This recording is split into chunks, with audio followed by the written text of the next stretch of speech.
the Gulliver Wood Cooker. This is going to be the model with the top warming oven. This warming oven is optional.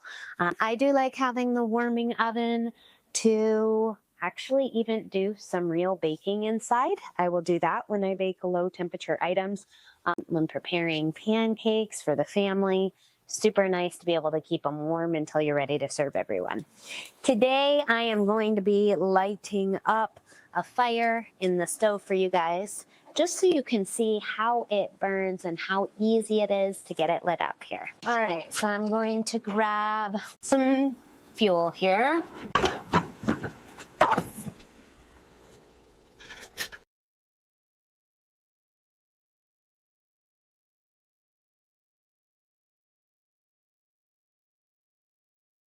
The Gulliver can easily hold a 16-inch log, so you don't have to worry about super small log lengths. Now, this isn't a first burn or anything, so I don't need to worry about a super low fire to start with. But with it being cast iron, you do want to heat it up slowly if it was excessively cold, but it's also not. Actually summertime right now, but we've had some cold weather. So I've been firing up my cooker and doing a lot of cooking out there. All right, so basically I stack my wood into the teepee position. No paper, no fire starters, nothing like that. Just good dry kindling to get my fire going. It's very easy to light. People will ask why I don't use paper with my kindling. And it's because you get a lot more fly ash. Fly ash is going to make your cooker more dirtier and your wood stove, but especially with the cooker where the smoke circulates around the oven, the paper creates fly ash. And then also you'll get fly ash on the door sometimes.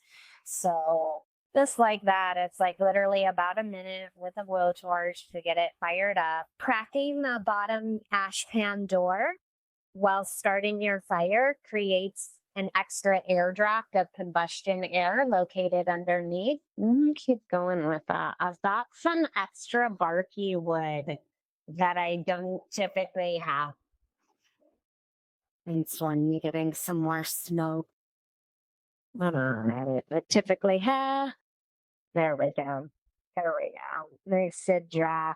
If I do have barkier wood, I do like to put that more towards the rear of the firebox rather than the front, because that way, once you get the flames going and the draft gets moving, the smoke goes straight up the chimney. And so having the barky wood, which is going to be smokier wood at the back of the chimney, is going to resist less smoke coming out into the room itself.